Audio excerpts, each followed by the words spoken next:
Hello मित्रों, और कैसे हैं आप सब यार। चलिए आज हम लोग एक नया सेशन शुरू करते हैं। लास्ट टाइम हमने प्रशांत महासागर के बारे में बात की थी। आज हम लोग अटलांटिक महासागर के बारे में बात करेंगे कि उसका नितल मतलब जो उसका नीचे का एरिया है वहाँ पे उच्चावच कैसे मिल रहा है हमें।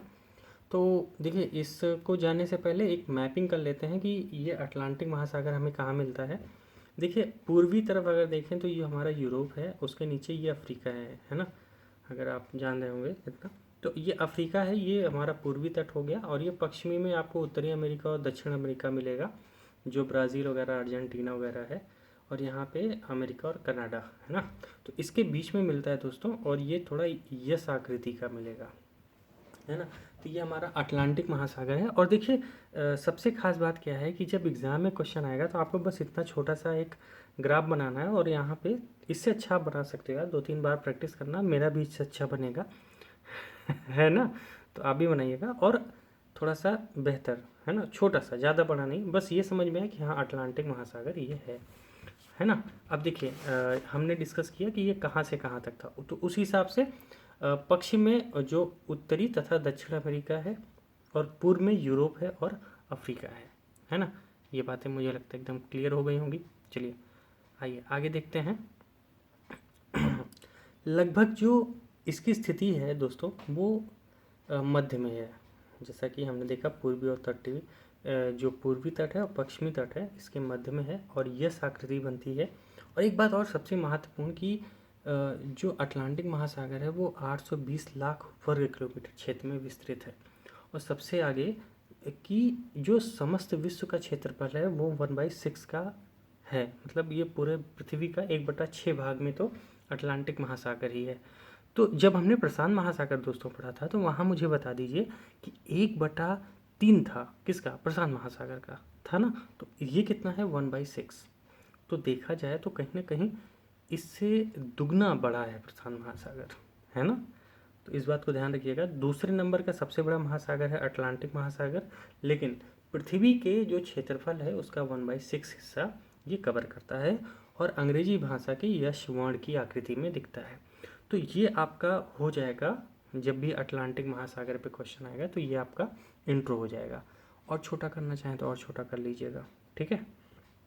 चलिए, उसके बाद दोस्तों प्रमुख उच्चावच आकृतियाँ कौन कौन सी होती हैं। तो मैंने बताया था कि जब भी उच्चावच आकृतियों की बात करेंगे तो दो बातें ध्यान रखिएगा। एक डायग्राम बनाना है हमें फट से। कुछ प्रमुख होती हैं और कुछ लघु होती हैं। प्रमुख में कौन कौन सी, मगधट, मगधाल, ये हमने पहले ही लेक्चर में किया था, तो आप उसको एज इट इज़ यहाँ पे उतार देंगे। उसके बाद हम लोग पढ़ेंगे मग्नतट कैसे हैं अटलांटिक ओशन में। जैसे देखा जाए, दोनों तटों पर पर्याप्त रूप से विस्तृत हैं, मतलब मतलब पश्चिमी और पूर्वी। कहीं तो चौड़ाई 80 किलोमीटर है, तो कहीं सिर्फ 2 से 4 किलोमीटर रह गई है। अब देखिए, मग्न तट होता क्या है कि यार, जहाँ से समुद्र शुरू हुआ और जब गहराई 1 सेंटीग्रेड मतलब 1 डिग्री से ज़्यादा होने लगती है तो वहीं ख़त्म हो जाता है। तो मैक्सिमम जो उसका झुकाव होगा वो 1 डिग्री ही होगा, है ना। उसी को तो मग्न तट कहते हैं ना। उससे ज़्यादा अगर झुकाव आने लगा 2 डिग्री या 2 से 5 डिग्री तक, तब उसे हम क्या बोलते हैं, मग्न ढाल कह देते हैं। तो जो यहाँ पे जो मंगतट है उसकी बात कर रहे हैं, तो कहीं कहीं चौड़ाई देख रहे हैं आप 80 किलोमीटर तक है, तो कहीं सिर्फ 4 किलोमीटर क्यों। अब देखिए, इसको समझने के लिए आप आइए यहाँ पे अर्जेंटीना वाला जो नीचे वाला भाग है, ये पेरू के आसपास, यहाँ नीचे आप देखेंगे कि बहुत सारे कटी है ना। जो यहाँ पे धरती है वो क्या है, इधर प्रशांत महासागर और इधर अटलांटिक महासागर को जोड़ देती है। तो दोस्तों यहाँ पे चौड़ाई बहुत कम है, बहुत कम है। क्यों भाई, स्थलाकृति जो यहाँ पे स्थल है, यहाँ से बहुत कम चौड़ाई रह गई है, लगभग 2 से 4 किलोमीटर। और बल्कि यहाँ सब जो है वो 80 किलोमीटर के आसपास चौड़ा है ना, मग्न तट। तो बस इतनी इतनी बात को ध्यान रखिएगा। कोई पूछे तो आप बता सकते हैं अच्छे से, ठीक। कटक, देखिए कटक क्या होता है। यह उत्तर में आइलैंड से दक्षिण में बोवेट द्वीप, है ना। देखिए बोवेट द्वीप क्या है, जब हम लोग चलेंगे ना यार, जैसे मान लीजिए ये ऐसा आकृति है इस समुंदर की, तो यहाँ पे आइसलैंड है, आप जानते हैं। यहाँ से धीरे धीरे ऐसे आएंगे ना, तो यहाँ पे बहुत सारे छोटे छोटे द्वीप हैं। तो यहाँ पे देखा जाए तो आइसलैंड से लेकर नीचे सबसे कौन सा है, बोवेट द्वीप है ना। तो उसी की बात कर रहे हैं। देखिए, यह उत्तर में आइसलैंड से दक्षिण में बोवेट द्वीप तक यस अक्षर के आकार में 14,400 किलोमीटर की लंबाई में फैला है। तो जो यस आकृति है उसकी लंबाई कितनी है, लगभग 14,000 किलोमीटर, है ना। 14,400 किलोमीटर की लंबाई में फैला हुआ है। तो ये कटक है। देखो कटक के बारे में हम जानते हैं कि जहाँ पे दो स्थलाकृतियाँ आके ऐसे जुड़ती हैं और एक उभार का क्षेत्रफल बनता है ना। बस हमने पढ़ा था, आप एक बार जाके देख लीजिएगा, और आपने किया है तो आपको अच्छे से पता ही होगा। आइए आगे दोस्तों, लिखा है भूमध्य रेखा के अंदर में इस कटक को डॉल्फिन उभार तथा दक्षिण में चैलेंजर उभार कहते हैं। अब ये क्वेश्चन है ना, अगर आपको ज़्यादा पॉइंट्स हैं लेकिन क्या पॉइंट याद रखना है जिससे आप एग्ज़ाम में लिखेंगे तो उसको लगेगा अगर नहीं आपको डीपेस्ट पता है, तो ये वाला पॉइंट कि जो कटक है ना भूमध्य रेखा में उत्तर में उसको डॉल्फिन, है ना, और दक्षिण में चैलेंजर उभार कहते हैं। जो उभार मतलब ये जो स्थलाकृति ऐसे बनती है, तो ये जो उभार है इसको। आइए आगे बात करते हैं ग्रीनलैंड। देखिए ग्रीनलैंड आप भी जान रहे हैं, सबसे ऊपर वाला क्षेत्र। तो ग्रीनलैंड के दक्षिण में कटक चौड़ा हो जाता है जिसे टेलीग्राफिक पठार कहते हैं। अब आपसे मान लीजिए टेलीग्राफिक पठार के बारे में कहा जाए तो आप बता सकते हैं यार ग्रीनलैंड के पास जो कटक है वो चौड़ाई है, चौड़ा ज़्यादा है, इसीलिए उसको टेलीग्राफिक पठार कहा जाता है। ठीक है।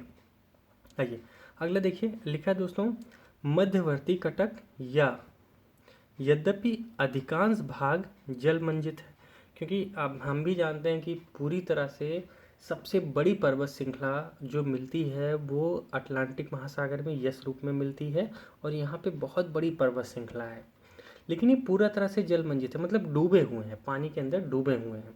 यद्यपि कई चोटियाँ सागर के ऊपर दृष्टिगत होती हैं, जैसे ओजोर्स का पीको द्वीप सर्वोच्च है। तो कुछ चोटियाँ हैं जो ऊपर दिखती हैं, तो उसमें सबसे ऊपर सबसे जो प्रसिद्ध है वो कौन सी है, ओजोर्स की पीको द्वीप सर्वोच्च है ना। इसमें से एक दो पॉइंट आपको याद रह गए तो काम हो जाएगा, मैंने 3-4 पॉइंट करा दिए। ठीक है, चलिए आगे दोस्तों है द्रोणियाँ। द्रोणी मतलब बेसिन, बेसिन मतलब सबसे गहराई वाले क्षेत्र में क्या क्या चीज़ें मिलती हैं। मध्यवर्ती कटक द्वारा महासागर दो विस्तृत द्रोणियों में विभाजित हो जाता है, क्योंकि सीधी सी बात है जब ये वाली आकृति रहेगी ऊपर वाली तो ये एक ये द्रोणी बनेगी, एक ये द्रोणी बनेगी, है ना। आगे विभाजित हो जाता है। इन दो बृहद द्रोणियों में पुनः कई छोटी छोटी द्रोणियां बन पाई जाती हैं, सीधी सी बात है। जैसे लेब्राडोर, ब्राज़ील, स्पेनिश, दक्षिण कनारी, केप बेसिन द्रोणी। तो कई टाइप की द्रोणियाँ मिलेंगी जहाँ पे गहराइयाँ अलग अलग होंगी, इसे कहते हैं लेब्राडोर। कोई ब्राज़ील जो ब्राज़ील की तरफ होगी, स्पेन की तरफ, दक्षिण कनारी, केप टाउन जानते ही हैं आप सब, है ना। तो उस तरफ क्या मिल जाएगी हमें, द्रोणियाँ मिल जाएंगी। तो बस ये आप लिख के 2-3 एग्जाम्पल लिख दीजिएगा, काम हो जाएगा। गर्त की बात करते हैं दोस्तों। गर्त मतलब होता है बहुत सी गहरा क्षेत्र, जो सबसे ज़्यादा गहरा क्षेत्र होता है। तो अटलांटिक महासागर में जैसे पोर्ट्रिका गर्त, रोमांस गर्त, मोस्ले गर्त, बस ये 2-3 एग्जाम्पल आप याद रखिएगा। ये गर्तें कहाँ मिलती हैं, अटलांटिक महासागर में मिलती हैं। सीमांत सागर देखिए, भूमध्य सागर, कैरिबियन सागर, मेक्सिको की खाड़ी, हडसन की खाड़ी किसका हिस्सा है, अटलांटिक महासागर का हिस्सा है। ठीक, जैसे कि हमने प्रशांत में भी समझा था कि कुछ सागर हैं जो इसके सीमांत सागर कहलाते हैं, जैसे दक्षिण सागर, जापान सागर, है ना, हमने पढ़ा था। उसी तरह यहाँ पे जो सीमांत सागर हैं वो कौन कौन से हैं, भूमध्य सागर, कैरिबियन सागर, मेक्सिको की खाड़ी, है ना, हडसन की खाड़ी, ये सब कहाँ आता है, हमारे जो अटलांटिक महासागर है उसमें आता है। ठीक है, चलिए आइए अब अगला पॉइंट है। आइए दोस्तों, वो अटलांटिक महासागर की उच्चावच की बातें ख़त्म हुई। अब हम लोग हिंद महासागर की बात करेंगे, अपना जो हमारा है ना, और किसी देश के नाम पे है। तो सबसे पहले हम ये जान लेते हैं कि इसकी जो फिगर आउट कैसे बनाएंगे। छोटा सा आप बना लीजिएगा, ऊपर भारत दिखा देंगे, ठीक है, इधर अफ्रीका, ठीक है, जो अफ्रीका का इलाका है ये मडागास्कर हो जाएगा। इधर ऑस्ट्रेलिया दिखा दीजिएगा, इधर जो छोटे छोटे जो द्वीप हैं जैसे कि इंडोनेशिया वगैरह ये दिखा देंगे, और ये मालदीव, और बीच में जो बड़ा सा क्षेत्र बन रहा है उसे हिंद महासागर कहते हैं। ठीक, जिसमें अरब सागर, बंगाल की खाड़ी, ये सब जितने हैं ये सब क्या हैं, इसके सीमांत सागर हैं। तो हिंद महासागर ये है। और आप भी जानते हैं ये विश्व का तीसरा सबसे बड़ा है। तो अटलांटिक के बाद कौन सा आ गया, हिंद महासागर। ठीक है। आइए आगे लिखा है प्रशांत एंड अटलांटिक महासागर से छोटा है, क्योंकि तीसरे नंबर पे है, सीधी सी बात है। यह चारों ओर से महाद्वीप भागों से घिरा हुआ है। जैसे उत्तर में एशिया है, ये ऊपर जाएंगे, ये उत्तर है तो ये पूरा एशिया का क्षेत्र हो गया। पश्चिम में अफ्रीका है, ये पश्चिम का क्षेत्र है तो ये अफ्रीका आ गया। दक्षिण पूर्व की बात करें तो ऑस्ट्रेलिया और दक्षिण अटलांटिका से घिरा है, तो ये इधर जाएंगे तो ये ऑस्ट्रेलिया से, और नीचे आएंगे दोस्तों तो अंटार्कटिका से घिरा हुआ है। तो ये देखा जाए चारों तरफ स्थलाकृति है, और उससे ये क्या है, एक द्वीप की संरचना बनती है, और बीच में हिंद महासागर हमें मिलता है। अब देखिए औसतन गहराई लगभग 4000 मीटर के लगभग है। दक्षिण में अटलांटिका के पास इसका संबंध प्रशांत और अटलांटिक महासागर से हो जाता है। देखो आर्कटिका, आर्कटिका कहाँ है यार दोस्तों, जब नीचे आएंगे ना तो ये वाला जो ध्रुव आएगा ना, दक्षिणी ध्रुव, तो यहीं पे ये इधर से किसको मिल जाएगा, अटलांटिक में, और इधर से किसको मिल जाएगा, प्रशांत में। तो यही बात कह रहा है कि ये इसका संबंध प्रशांत और अटलांटिक से हो जाता है।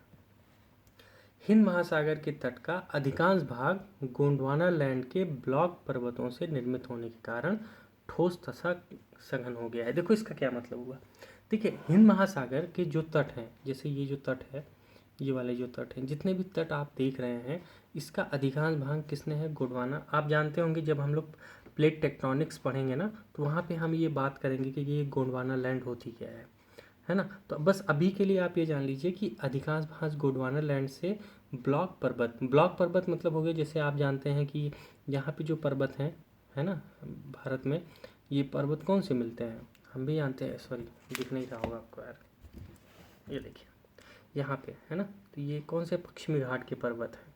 उसी तरह यहाँ पे एक पर्वत श्रेणी मिलेगी, है ना, इधर भी पर्वत श्रेणी, तो यहाँ पे भी देखिए पूरी पर्वत श्रेणी मिलती है, इसीलिए बहुत ही ठोस है ना, जमीन क्या है, बहुत ही ठोस है। बस यही बात समझाना चाहते हैं। ठीक, छोटे छोटे या छोटे बड़े सभी प्रकार के द्वीप मिलते हैं। कहाँ पे थे, अच्छा ये सघन हो गया था, ठीक है। आगे आगे बात करेंगे दोस्तों, पूर्वी द्वीप समूह के तट के सहारे वलित पर्वतों की श्रृंखलाएं भी पाई जाती हैं। वलित मतलब होता है दोस्तों जो नए पर्वत हैं, है ना। गोंडवाना काफ़ी पुराना है, तो बहुत सारे जैसे आरावली है, तो आरावली गोंडवाना से है ना, तो काफ़ी पुराने हैं ये लोग यार, इस वजह से, है ना। अब जो यहाँ पे पश्चिमी घाट मिलते हैं वो आज के हैं, बहुत पुराने हैं, ठीक है, बहुत पुराने, इसीलिए वहाँ पे बहुत ठोस ज़मीन और सघन है। आइए आगे बात करते हैं, कहाँ पे थे हम लोग, देखिए लिखा है पूर्वी द्वीप समूह के तट पर सहारे वलित पर्वतों की श्रृंखला भी पाई जाती है। छोटे बड़े सभी प्रकार के द्वीप मिलते हैं, जैसे मेडागास्कर, श्रीलंका, सोकोत्रा, है ना, कोमरोसा, अंडमान निकोबार, है ना। अंडमान निकोबार आप भी जानते हैं हिमालय का ही एक रूप माना जाता है, जंजीबार आदि, ये सब नाम एक बार 2-3 आप याद रखिएगा, जैसे मेडागास्कर, अंडमान निकोबार, श्रीलंका, यहाँ याद रखिएगा कि यहाँ वलित पर्वत पाए जाते हैं। ठीक, आइए अगला, चौड़ाई की दृष्टि से पर्याप्त विविधता है। बंगाल की खाड़ी तथा अरब सागर व दक्षिण व अफ्रीका के पूर्वी भागों में चौड़े मग्न तट तथा इसका अधिकतम विस्तार मेडागास्कर के पास दिखता है। जैसे मेडागास्कर अगर आप देखें, ये देखिए, तो दोस्तों ये मेडागास्कर, ये ऑस्ट्रेलिया, बीच में बहुत सबसे ज़्यादा लंबी दूरी यहीं आपको दिखेगी, है ना। तो यहाँ पे चौड़ाई सबसे ज़्यादा, क्योंकि नीचे यहाँ पे देखिए बहुत बड़ा एक चौड़ा क्षेत्र हमें मिलता है। ठीक, तो ये बात ये कह रहे हैं। चलिए आइए, ठीक, आगे दोस्तों लिखा है मध्यवर्ती कटक, मतलब मध्यवर्ती मतलब बीच की बात कर रहे हैं, है ना। भारत के दक्षिण से अंटार्कटिका एक क्रमबद्ध श्रृंखला के रूप में उत्तर से दक्षिण दिशा में फैला है। अनेक द्वीप पाए जाते हैं, जैसे मालदीव, चौगोस, संडपाल, सेशलशम द्वीप। ये एक यार इसको लाइन को भी याद रखिएगा कि जैसे मान लीजिए, आइए देखते हैं, तो ये वाला जो है, यहाँ से हम चले, श्रीलंका मिला, मालदीव मिला, है ना, उसी तरह यहाँ पे धीरे धीरे द्वीपों की संख्या बढ़ती है। तो ये यही कह रहे हैं कि जब हम अंटार्कटिका मतलब दक्षिण ध्रुव की तरफ बढ़ते हैं तो बहुत सारे हमें छोटे छोटे द्वीप मिलते हैं। वो द्वीप कैसे हैं, जैसे मालदीव है ना, कहाँ गया, मालदीव है, चंगोज है, संडपाल है ना, सेशलस द्वीप है, तो ये सब द्वीप वहाँ पे हमें मिलते हैं। आप ये भी लिख सकते हैं। आइए द्रोणियों की बात करें दोस्तों, तो पूर्वी एवं पश्चिमी दो प्रमुख द्रोणियों में विभाजन मिलता है, जैसे ओमान की द्रोणी है ना, अरेबियन, सोमाली, मॉरिशस की द्रोणी, अंडमान द्रोणी, तो ये सब द्रोणियाँ मिलती हैं। ठीक है, आइए गर्त की बात करें, लगभग 60% भाग गहन सागरीय मैदान है, तो यहाँ पे बहुत कम गर्त मिलती है। परिणाम स्वरूप यहाँ गर्तों की संख्या कम पाई जाती है। लगभग 6 गर्तें खोजी गई हैं, जिसमें जावा द्वीप के पास सुंडा गर्त प्रमुख है। तो अगर आपसे कोई पूछे सुंडा गर्त कहाँ मिलती है, तो आप ध्यान रखिएगा जावा, और जावा कहाँ है दोस्तों, यहाँ पाया जाता है सुमात्रा के पास, और यहीं पे क्या मिलती है, सुंडा गर्त मिलती है। ठीक है ना, तो ये बातें आप ध्यान रखिएगा कि जो हिंद महासागर है उसके लिए ये इम्पोर्टेंट है। ठीक है, कल दोस्तों हम लोग महासागरीय तापमान की बात करेंगे। आज के लिए मुझे लगता है कि ये लेक्चर हिंद महासागर और अटलांटिक महासागर के लिए इतनी बातें जानना हमारे लिए बहुत ज़रूरी है। और मैं कह रहा हूँ इससे ज़्यादा जानने की भी ज़रूरत नहीं है यार, यूपीएससी में इससे ज़्यादा डिमांड नहीं होती है मेंस के लिए, क्योंकि हम मेंस के पर्सपेक्टिव से पढ़ रहे हैं। ठीक है, और मेंस में अगर आप इतना जान रहे हो तो आप अपने उत्तर को 150-250 शब्द में लिखना होता है। वो जो टॉपिक बोला है उस पर भी तो कुछ बातें लिखोगे। मान लीजिए अटलांटिक महासागर पे क्वेश्चन आया, तो क्वेश्चन ऐसे बन सकता है कि भारत जो है अपने जो अपने लक्ष्यों की पूर्ति के लिए या समसामयिक दृष्टिकोण के हिसाब से अटलांटिक में संसाधनों को लेके क्या विचार कर सकता है और कैसे वहाँ से लाभ प्राप्त कर सकता है। अब ऐसे क्वेश्चन बना तो आपको ज़्यादा कुछ नहीं पता, थोड़ी बहुत बातें वहाँ लिख देनी है कि यार ऐसी ऐसी स्थितियाँ परिस्थितियाँ, ये क्षेत्र मिलते हैं, ये द्वीप हैं, ये महासागर में ये मिलते हैं, आप लिख दें। उसके बाद जो यूपीएससी की डिमांड रहेगी क्वेश्चन को वो लिखना पड़ेगा, है ना। तो ऐसे हमें कंप्लीट करना है। ये जो क्रिस्प नोट मैंने बनाया है वो इसीलिए बनाया है कि हमें बस उतनी बातें पता हो कि जो हर एक महासागर में इम्पोर्टेंट है।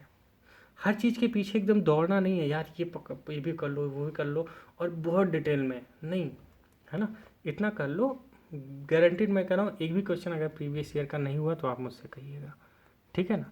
और करंट अफेयर से आप थोड़ा जुड़े रहना कि क्या क्या नई खोजें चलती रहती हैं, तो वहाँ से क्वेश्चन बनते हैं, ठीक है। और जब हमारा ये वाला सेशन ख़त्म हो जाएगा ओशिनोग्राफी का, तो मैं 4-5 क्वेश्चन आपको दूंगा ही, और जितने भी क्वेश्चन ओशिनोग्राफी से बन सकते हैं यूपीएससी के प्रीवियस ईयर क्वेश्चन, कुछ अपनी तरफ से भी, जिससे आप प्रैक्टिस कर पाएंगे, ठीक है।